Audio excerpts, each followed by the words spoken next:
Since 2004, the Charles River has been a place to gather and mark the passing of summer into fall with music and spectacle. After a virtual replay last year, the RiverSing will take place in person and in real time Saturday, September 25th at the Herter Park Amphitheater in Allston. To tell us about this year's celebration, organized by the Revels, are its music director, George Emlen, and artistic director, Paddy Swanson. I'd like to thank you both very much for being with us. Happy to Thanks. be. First, start with Paddy, because after a year of this being in virtual form, take us to what's so special about doing this outdoors, the place and the time. Yeah, spirit of place is a big thing in Revels. You know, Christmas we're in Sanders Theatre, that lovely, oak building, and at this time of the year, the river really is kind of runs through this entire show, and this little amphitheater that we have serendipitously found by the river is sort of an enclosing space. It's really a very ancient way of doing theater. It kind of wraps you around. It's in the open air, which is great for this our present situation. But it does give that focus, which I think is important. And George will speak to that about the music. But it gives, we can direct light onto a stage. We can focus our audience on the people who are out there, and create this really feeling of coming together, which is so important to people at this time coming out of COVID, or moving along with COVID, if you like, as it develops. George, gatherings by a river with music are nothing new. They go back to ancient times, I'm sure.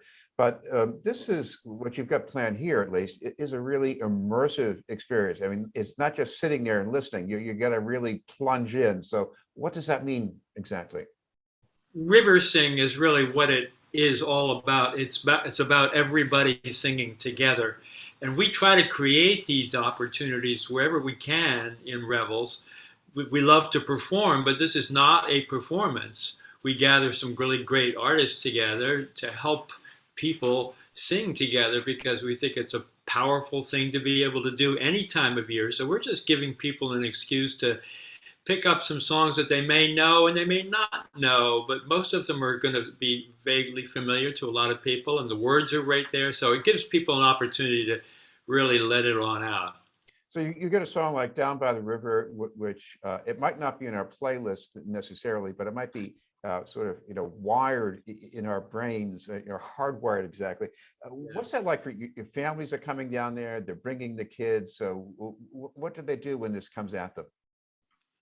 We have some song leaders at the front of the stage. One of them is Kathy Bullock from Berea, Kentucky, and she's a powerhouse, and she's just nothing she would rather do than to lead people in singing. So when you show up and you see this woman take hold of the situation and say, "We're going to sing this together," you really don't feel as though you have much option. Why else would you even show up? The songs are designed. The songs are chosen with this participatory quality in mind, is foremost in mind, really more important than any other aspect. So I think the situation is going to take care of it. You don't have to worry about whether I'm going to be able to sing, and we have some very wonderful song leaders up there. Paddy, this event is also about the flow of spectacle, and especially the way this gets started. For people who haven't been to this before, what will that be like exactly? Oh, it's great. The theater is kind of tucked away by the river, but there's a big parking lot there, and there's an allotment, beautiful garden, a public garden that people come. And opposite that, there's a grove of trees and some open green space. And we're going to set up some games for kids to play. And we have this long-going relationship with Sarah Petey and the Puppeteers Cooperative, and another little group that they've made called Chaos Puppets. So bringing these huge puppets down and having people choose to be a part of that, and to join in a procession, with a hump band, and stilt walkers and that sort of stuff, is like a part of the celebration. But Sarah's also, they have what, I haven't seen it yet, but it sounds wonderful. It's a puppet theater in the back of a van. So they open up the back of the van and there's the stage, and they're going to do the Great Molasses Disaster in the back of the of the van. I can't wait to see it. And that's like a 10-minute show, so people will be able to see it and then play some more games, pick up a puppet, join the procession, and move into the amphitheater, and then be part of the show. I think it promises to be a really fun evening for families. George, I know you have some featured guests who are differ from one year to another, but you also have some standbys involved here. And one of them is Stan Strickland, who's going to be there with his quartet. What's that going to be like? Stan is an old friend of ours. It's true. He's done any number of performances, not only Christmas, but RiverSing as well. And we usually think of him as a guy out on the river with his soprano saxophone playing a haunting melody as the sun disappears. We were not going to be able to do that from this particular vantage point, but he will be on stage with his quartet, and he's got some great arrangements of some standards, some old jazz standards like Summertime and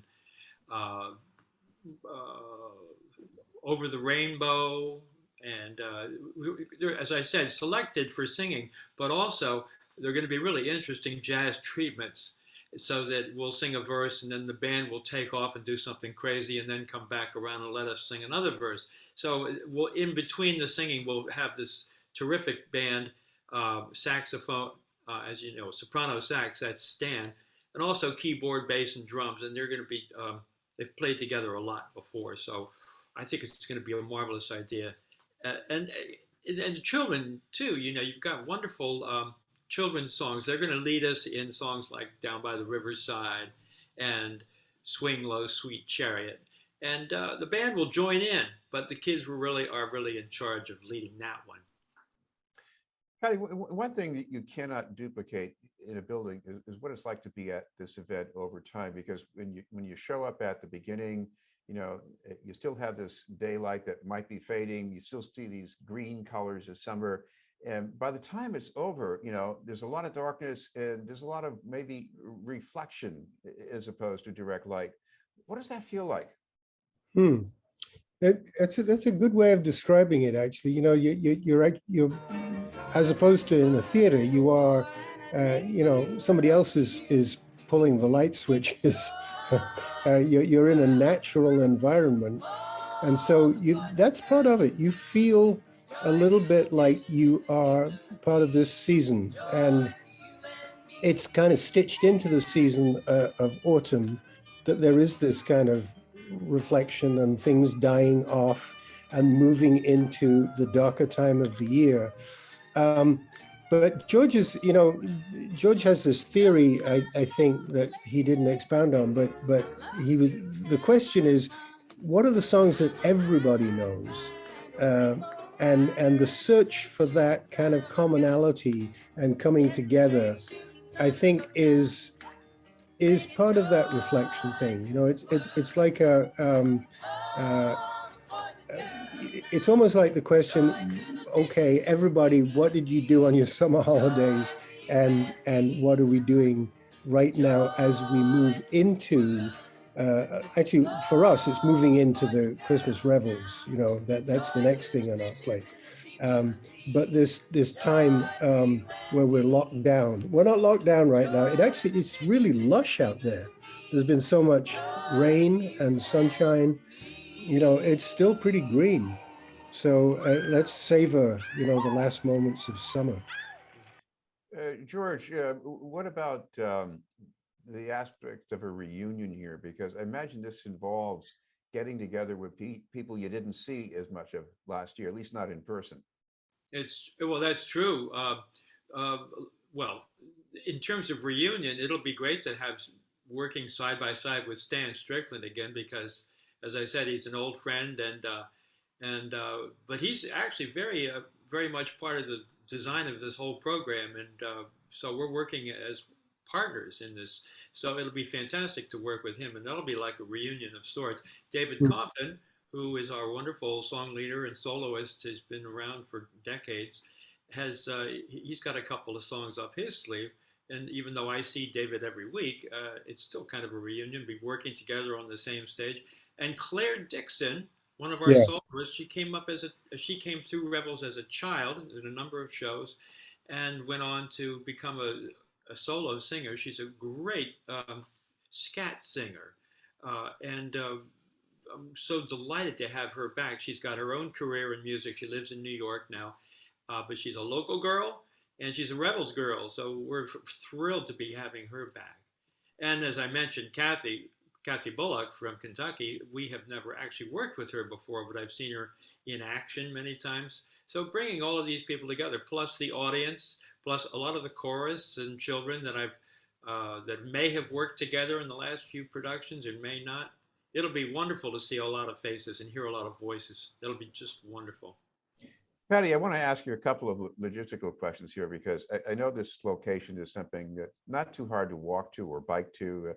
Even I've done it, let's say from Cambridge. But on the other hand, for people who need to drive, what about the parking? And what about maybe a need for masks in the amphitheater? Yeah, masks are part of what people should be wearing as they come into the amphitheater. I think everybody is, well, most people are wearing masks at this point, but yeah, that is the protocol. As for parking, the parking spot itself is a huge parking lot. It does tend to fill up because there are activities around besides what we're doing. There are satellite parking areas further down the road, and we'll have maps to show where they are. If people are coming by public transport, you don't have to cross that busy road. There is a pedestrian bridge that takes you from the other side over to us. So we've found that it's not always 100%, but it's been pretty good luck at finding parking. Well, we want to make sure people get there on time. So exactly when does this get started? I think we begin at 5 o'clock with the family activities, and the singing begins at 6 o'clock sharp.